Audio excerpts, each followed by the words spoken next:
ವೀಕ್ಷಕರೇ ನಮಸ್ಕಾರಗಳು. ಈ ವಿಡಿಯೋದ ಮೇನ್ ಟಾಪಿಕ್ ಕಡೆಗೆ ಹೋಗುವುದಕ್ಕಿಂತ ಮುಂಚಿತವಾಗಿ ನಮ್ಮ ಭಾರತ ತಂಡದ ಪ್ರಮುಖ ಬ್ಯಾಟ್ಸ್ಮನ್ ಆಗಿದ್ದ ಶ್ರೇಯಸ್ ಅಯ್ಯರ್ ಅವರ ಈ ಒಂದು ಸ್ಫೋಟಕವಾದ ಇನ್ನಿಂಗ್ಸ್ಗೆ ಪ್ರತಿಯೊಬ್ಬ ಭಾರತೀಯ ಫ್ಯಾನ್ಸ್ ಕೂಡ ಈ ಕೂಡಲೇ ಈ ವಿಡಿಯೋಗೊಂದು ಲೈಕ್ನ ವ್ಯಕ್ತಪಡಿಸಿ. ಹೌದು ವೀಕ್ಷಕರೇ, ಶ್ರೇಯಸ್ ಅಯ್ಯರ್ ಅವರು ವಿಶ್ವ ದಾಖಲೆ ನಿರ್ಮಿಸಿದ್ದಾರೆ. ಇನ್ನು ವೀಕ್ಷಕರೇ, ಎದುರಿಸಿದಂಥ ಕೇವಲ 40 ಎಸೆತಗಳಲ್ಲಿ ಸ್ಫೋಟಕವಾಗಿ ಸೆಂಚುರಿ ಬಾರಿಸಿ ಶ್ರೇಯಸ್ ಅಯ್ಯರ್ ಅವರು ದಾಖಲೆ ನಿರ್ಮಿಸಿದ್ದಾರೆ. ವೀಕ್ಷಕರೇ, ಈ ವಿಡಿಯೋದ ಮೇನ್ ಟಾಪಿಕ್ ಕಡೆಗೆ ಹೋಗುವುದಕ್ಕಿಂತ ಮುಂಚಿತವಾಗಿ ನಮ್ಮಿಂದ ನಿಮಗೊಂದು ಪುಟ್ಟ ಪ್ರಶ್ನೆ.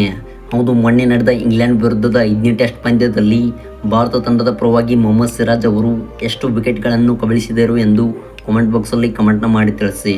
ಇನ್ನು ವೀಕ್ಷಕರೇ, ಈ ವಿಡಿಯೋದ ಮೇನ್ ಟಾಪಿಕ್ ಕಡೆಗೆ ಬರುವುದಾದರೆ, ಭಾರತ ತಂಡದ ಪ್ರಮುಖ ಬ್ಯಾಟ್ಸ್ಮನ್ ಆಗಿದ್ದ ಶ್ರೇಯಸ್ ಅಯ್ಯರ್ ಅವರು ಇದೀಗ ಸ್ಫೋಟಕವಾದ ಸೆಂಚುರಿ ಬಾರಿಸಿ ವಿಶ್ವ ದಾಖಲೆ ನಿರ್ಮಿಸಿದ್ದಾರೆ.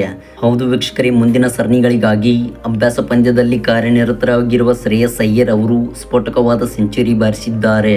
ಇನ್ನು ವೀಕ್ಷಕರೇ, ಈ ಒಂದು ಸೆಂಚುರಿಯ ಮೂಲಕ ದಾಖಲೆಗಳನ್ನು ಕೂಡ ಅಳಿಸಿ ಹಾಕಿರುವ ಶ್ರೇಯಸ್ ಅಯ್ಯರ್ ಅವರು ಮುಂಬರುವಂಥ ಸರಣಿಗಳಿಗಾಗಿ ಭರ್ಜರಿಯಾಗಿ ತಯಾರಿಯಾಗುತ್ತಿದ್ದಾರೆ.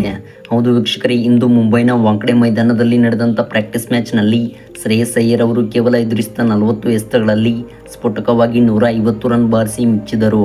ಇನ್ನು ವೀಕ್ಷಕರೇ, ಈ ಒಂದು ಸ್ಫೋಟಕವಾದ ಇನ್ನಿಂಗ್ಸ್ ಕಂಡ ಇಡೀ ಕ್ರಿಕೆಟ್ ಜಗತ್ತೇ ನಿಬ್ಬೆರಗಾಗಿದೆ.